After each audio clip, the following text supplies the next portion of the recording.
Hello, everyone, and welcome back to the American Academy of Diplomacy's interview series. I'm your host, Joshua Loisel, and I hope everyone is staying safe and healthy during these times. The purpose of this interview series is to share the experiences of Academy members with the students and the general public, with the hopes of supporting the Academy's mission of strengthening the appreciation and understanding of U.S. diplomacy and foreign policy. We also hope to use this opportunity to inspire the next generation to explore opportunities in the field. Be sure to follow the American Academy of Diplomacy's YouTube channel, as well as follow us on all our social media pages. Without further ado, it is my privilege to introduce our next guest, Ambassador Robert Einhorn.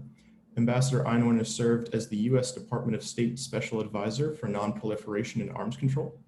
He's played a major role in the formulation and execution of U.S. policy towards Iran's nuclear program in both sanctions and negotiations with other P5+1 countries.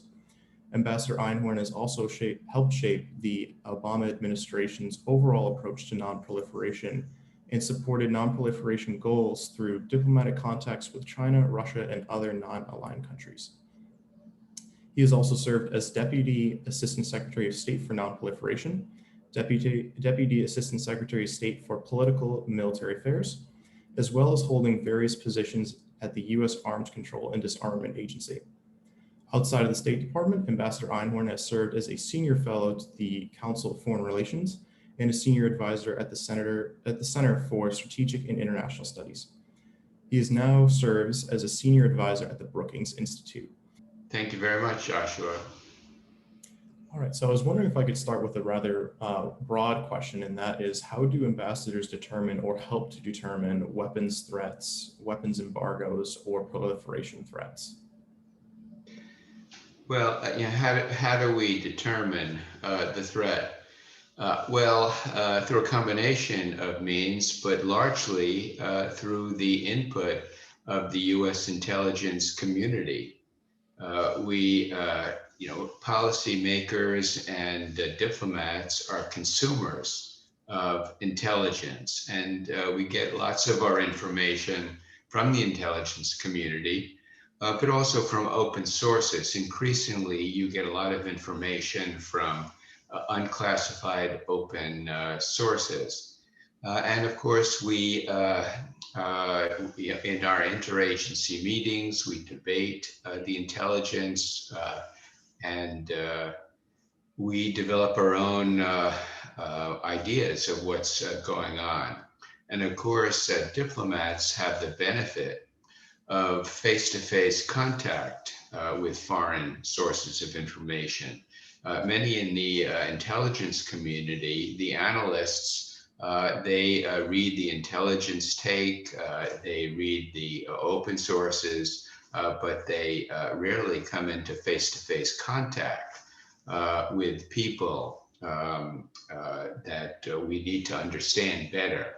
And diplomats have the opportunity for that kind of personal engagement and an opportunity to develop our own thoughts. Great. So another broad question for you as well, is considering your great experience, what do you see as the greatest threat to the issue of nonproliferation today? Well, that is a broad question. One specific threat comes from Iran. The future of the Iran nuclear deal is very much is very much in doubt at this point. The Biden administration is trying to achieve a mutual return to compliance with the United States and Iran. And we'll see if that could be put back in place. But even if it can, that nuclear deal contains provisions that will expire, some in 2025, some in 2030, and there'll be a question mark in the minds of countries of the Middle East. What will happen after the expiration? And that's why the Biden administration is trying to achieve a follow-on agreement that would extend those expiration dates. So countries of the Middle East have concerns about the future of Iran's nuclear program, Saudi Arabia in particular. the Crown Prince of Saudi Arabia has said that if Iran gets nuclear weapons, Saudi Arabia would also. And so the uncertainty about the Iran nuclear deal raises uncertainty and creates pressures for proliferation. In Saudi Arabia, it's conceivable that Turkey would try to follow suit. President Erdogan has said that it's unfair that other countries can have nuclear weapons, but Turkey cannot. And then there's a question of Egypt, which once had a nuclear weapons program, but gave it up long ago. But in the context of a Middle East, where more and more countries are getting nuclear weapons, Egypt may be tempted to try to do so as well. Iran is the linchpin there. And if Iran's program could be effectively blocked indefinitely, that would remove proliferation pressures. But a second threat to non-proliferation is questions about the reliability of US security assurances to allies. Many countries have not acquired nuclear weapons because they could depend on US security guarantees. That's especially the case of certain NATO countries. Germany, for example, could easily have had nuclear weapons, but decided to forego them because of the NATO alliance and US security assurances. Same is the case with Japan and South Korea. Both could have had nuclear weapons. South Korea had a covert program, but stopped it when the US found out about it. But now they have the threat of North Korea, which threatens both South Korea and Japan. And also there's the threat of China, which is a threat to Japan in particular. As long as those countries have confidence in the reliability of US security assurances, I don't think we have to worry about either of them acquiring nuclear weapons. But in recent years, especially with President Trump's transactional approach to US alliances, doubts have been raised about reliability. So I think it's very important for the United States to reinforce the credibility of our security assurances, and we could eliminate that threat to the future of the non-proliferation regime. So going off of that, you see North Korea being somewhat of a same linchpin scenario, as you said, to Iran in the Middle East. Yes, I believe, whereas in the Middle East, Iran could be the trigger that could lead to proliferation in that region. I think North Korea is the trigger that could lead to proliferation in Northeast Asia. The difference, of course, is that Iran does not have nuclear weapons, and there's a reasonable prospect that we could prevent Iran from getting nuclear weapons. In Northeast Asia, North Korea, of course, has them already, and has already provoked fears on the part of its neighbors, especially South Korea and Japan. And so here, it's not so much a question of putting the toothpaste back in the tube, although that's what we're trying to do with negotiations on denuclearization. If those negotiations do not succeed in getting North Korea to abandon its nuclear capability, then the United States is going to have to reinforce the credibility of its security assurances to avoid additional proliferation in Northeast Asia. Great. So what do you see as the future for the issue of non-proliferation and the role of nuclear weapons in diplomacy? Well, that's a very broad question. On the future of non-proliferation, I think the key is to stop Iran and to reassure our allies in Northeast Asia. The nuclear non-proliferation regime has been incredibly successful. In the early 1960s, President John Kennedy predicted that by the 1970s, there could be up to 20, 25 countries with nuclear weapons. That hasn't happened, thanks largely to the Non-Proliferation Treaty and the broader global non-proliferation regime. 30 years ago, there were 9 countries with nuclear weapons. Today, 30 years later, there are still only 9 countries with nuclear weapons, despite the fact that in that time period, a number of countries pursued nuclear weapons capability. Iran had a nuclear weapons development program. Iraq did as well. Syria was building a nuclear reactor with North Korean support. Libya had a program, but none of those programs materialized. There's still only 9 countries with nuclear weapons, and with putting high priority on non-proliferation, I think we could keep it that way. Great. So a more finite question for you. So what did you find to be the most difficult task in negotiating this topic or making these non-proliferation treaties?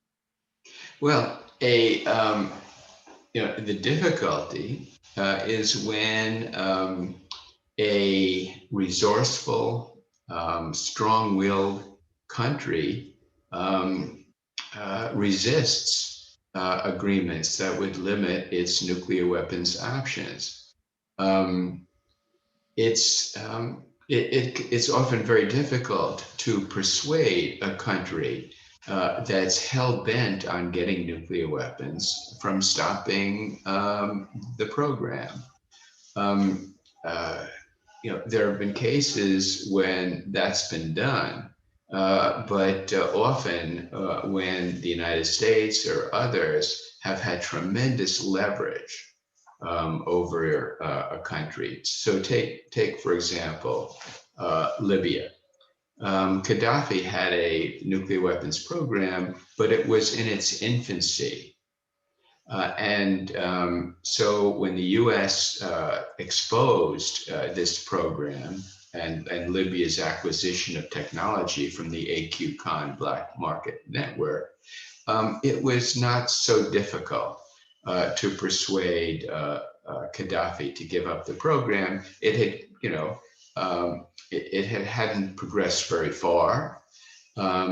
Sanctions against Libya were hurting the country. And so it was not so difficult to persuade him to give it up. In the case of Syria, for example, I mentioned that Syria was building a nuclear reactor with North Korean help.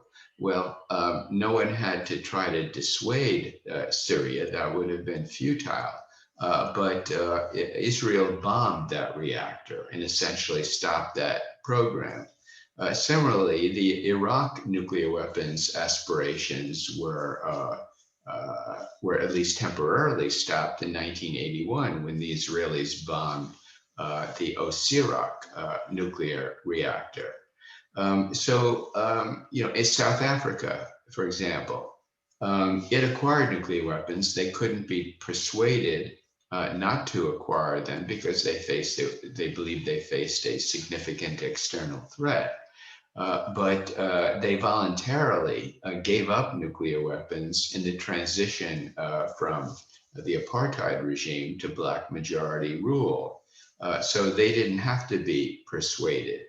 But North Korea is a case where it's very difficult, to persuade a resourceful country. And North Korea is, if anything, a very resourceful country. A resilient country. It's difficult to dissuade them from their path, and they continue despite over 30 years of diplomacy aimed at getting them to abandon their nuclear weapons aspirations. Iran is a kind of intermediate case. They had a nuclear weapons development program, clearly. The International Atomic Energy Agency has come to that conclusion. But they decided to defer one important component of that nuclear weapons program. The component was the actual design of a nuclear explosive device, although they kept their option open by continuing their missile delivery program, by continuing their program to develop production capabilities for the enriched uranium needed for nuclear weapons. But I think they genuinely deferred a decision on whether eventually to go for nuclear weapons. And that's where we stand today. But the United States tried very hard to get Iran to give up its uranium enrichment program. But we weren't able to do that, even though in the run-up to the 2015 Iran nuclear deal, we imposed very strong sanctions that had devastating economic effect.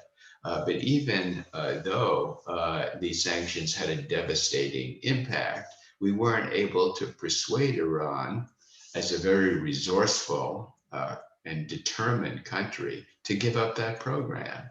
So I think that's the great difficulty in non-proliferation diplomacy. You have countries that have resources, determination, political will. It's hard to discourage them from pursuing a course they're determined to pursue. Absolutely. So in your experience, you worked with multiple nations on the issue of non-proliferation, specifically Russia, China, and Iran. And I was curious, how did these countries handle these discussions? Were there any similarities or differences in how each of these countries handled those? Well, now, of course, it's difficult to work with China and Russia as we have entered a phase of what people call the return of great power competition. And our bilateral channels of communication with Russia and China have been largely shut down. But even though our relations with Russia and China are becoming very difficult and our interests conflict in many important areas, there are still areas of overlap where our interests converge. And they have over time, historically, they've converged in not wanting additional countries to get nuclear weapons. I mean, that's why Russia, China, the United States, the UK, and France were all permanent members of the UN Security Council, but were also the original nuclear weapons states party to the NPT. It's genuinely in the interest of the five, and including US, Russia, and China, for no additional countries to acquire nuclear weapons. It can be very destabilizing. We can work against the interests of those three countries. So from time to time, we have been able to cooperate with them. In the 2000s, there were Sixparty talks on the North Korean issue. China was the host and convener of those talks. I think genuinely China would like to see North Korea give up nuclear weapons. But Chinese and US interests are not identical. The United States places priority on denuclearization. China also would like denuclearization eventually, but its near-term priority is stability on the Korean Peninsula and avoiding instability that could spill over into Northeast China with tens of thousands of refugees streaming onto Chinese territory.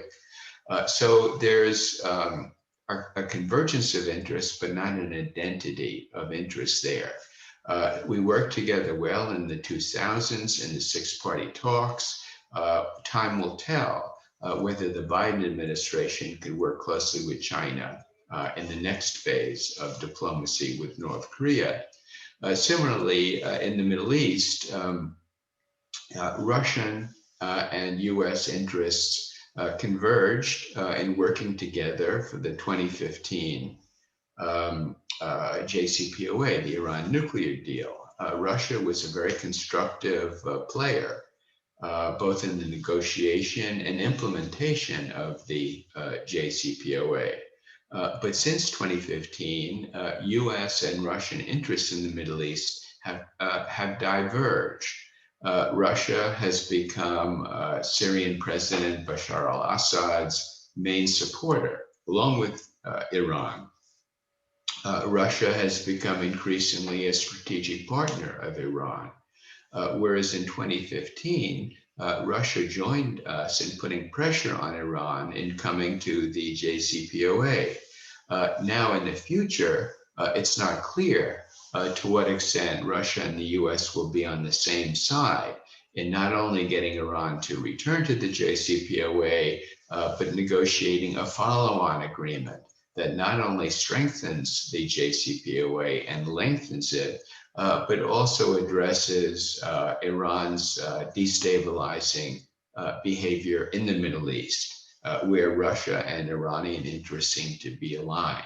So again, as in the case of China, the US and Russia were partners in nonproliferation in the past, but only time will tell to whether we can work cooperatively with Russia in addressing future proliferation threats. Great. So much of the focus on the topic of nonproliferation has to do with the nuclear aspect. I was curious, how do conventional or chemical or biological arms play a role into these treaties and discussions? Well, the international community has dealt with various weapons of mass destruction differently.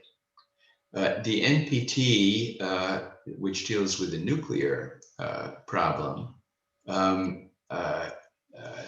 requires its non-nuclear weapon state parties to give up the option to have nuclear weapons. But it allows the existing the original 5 nuclear weapon states, to keep them, at least temporarily, even though it requires them to commit to pursue eventual nuclear disarmament. So the NPT is not an elimination treaty, it's a non-proliferation treaty. The Chemical Weapons Convention is different. It's an elimination agreement. The CWC, the Chemical Weapons Convention, requires everyone to eliminate the capability to have chemical weapons. The Biological Weapons Convention does the same thing. No country is permitted to have biological weapons. So the international community has addressed these various weapons differently. The same could be said with delivery systems, missile capabilities, which is even much more difficult to tackle than weapons of mass destruction, because these delivery systems could be acquired for legitimate conventional defense reasons. So all of these things are handled differently. What makes nuclear different from chemical and biological, in addition, is the difficulty of verifying prohibitions and restrictions. Biological weapons are very difficult to prohibit in a verifiable way, because the same technology you use for civilian biotech, it can be used to produce dangerous pathogens for military purposes. Similarly with chemical weapons. Although nerve agent has no civilian use, the same facilities that could be used to produce legitimate chemicals could produce the precursors for chemical weapons. So nuclear, does have some challenges in terms of verification, but they're not nearly as difficult as the challenges posed by chemical and biological weapons. Great. So you kind of touched upon this a little bit earlier, but how effective do you see weapons and material embargoes on stopping nations from acquiring weapons of mass destruction or things like that? These efforts to stop transfers of weapons, components of weapons, technology used to produce weapons of mass destruction, these are critical. They are not completely effective. Over time, the United States, with some of its foreign partners, have made great progress in being able to detect dangerous transfers of sensitive equipment and technology. The United States has been a leader in promoting these multilateral export control regimes. And these regimes have been designed to, strengthen controls against the transfer, the export of these technologies. The Nuclear Suppliers Group for nuclear, the Australia Group for chemical and biological, and the Missile Technology Control Regime for, of course, missile equipment and technology. Now, these are multilateral arrangements. They're not universal. They consist mostly of the main technology holders in each of these areas. And by developing common export controls, they have greatly reduced the possibility that governments would allow these sensitive transfers to be made. The problem is that even if governments are conscientious in implementing these multilateral commitments, you may have individual actors in many of these countries that are prepared to act illicitly without the approval of their governments and in a very clever, illicit way to evade all export controls. And here, it's a question of having the intelligence capability to detect these illicit transfers of sensitive equipment and technology, and then the kind of mechanism, if you have detected these illicit transfers, to actively intervene to stop them. Now, sometimes what happens is the United States has intelligence of an illicit transfer, and it will go diplomatically to a government. For example, let's say a Chinese entity is making this transfer, the US finds out about it, the US will go to the Chinese government and say, intervene and stop it. And sometimes the Chinese will. Sometimes an illicit shipment is stopped at a port, Singapore. There are all kinds of these transit ports. The US would go to the Singapore government and say, we have information that an illegal transfer is being made, and that right now the ship making the transfer is at your port. We ask you to intervene and stop it. And often the local authorities will do that.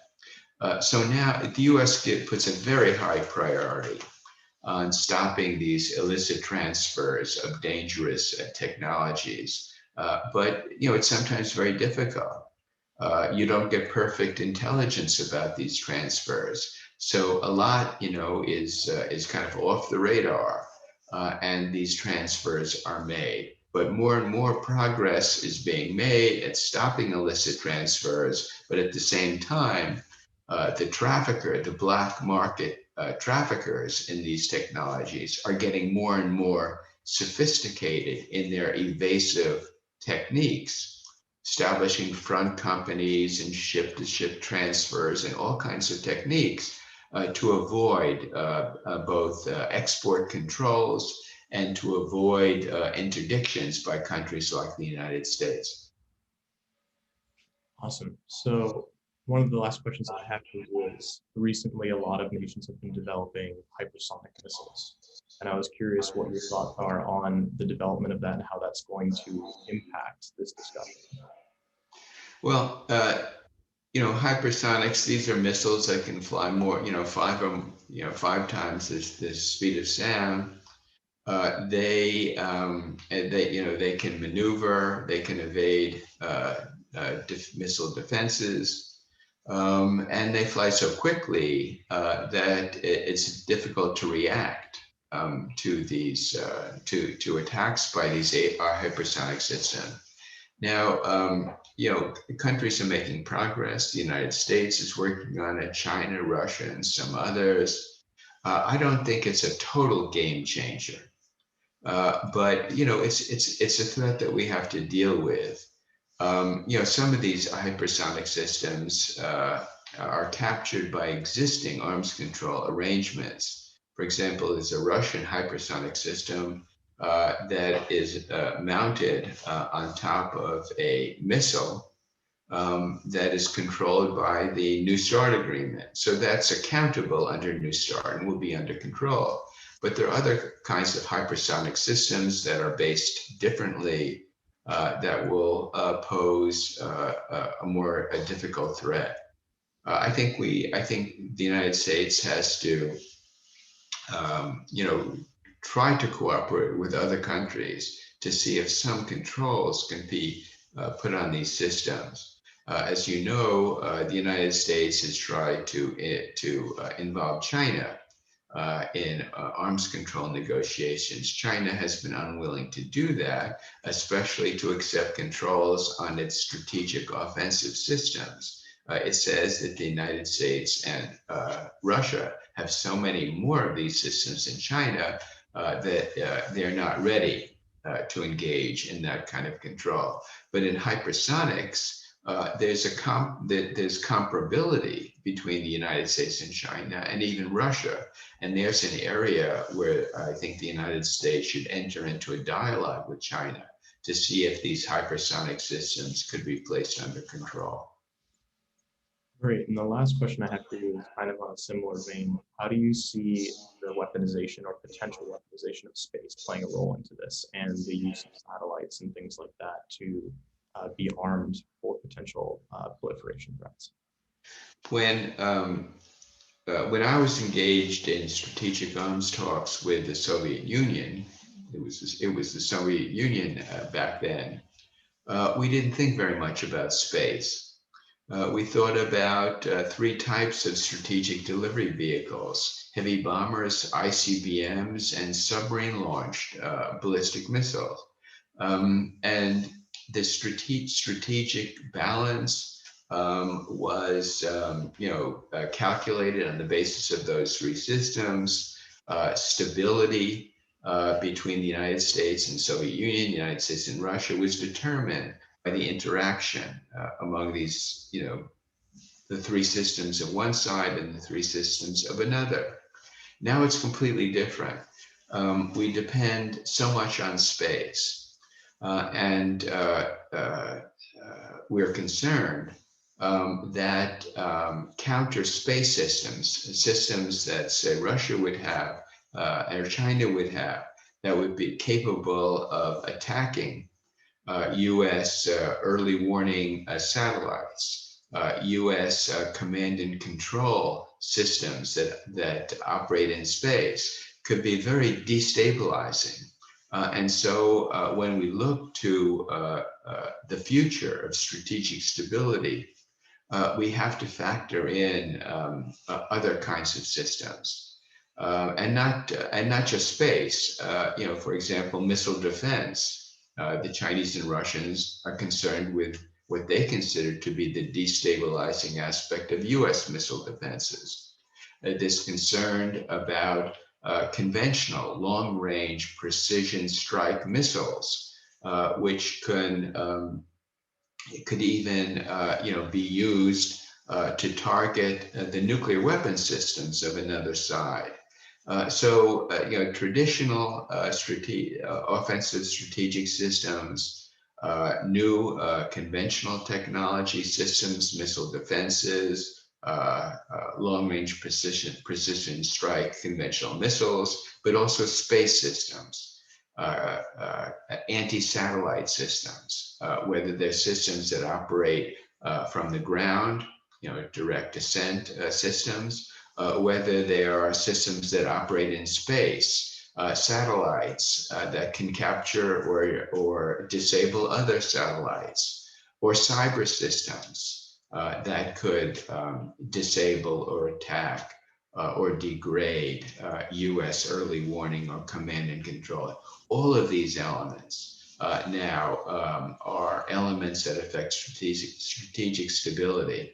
And so any future negotiations on arms control and strategic stability will have to take into account the full range of these systems, including the systems that operate in space.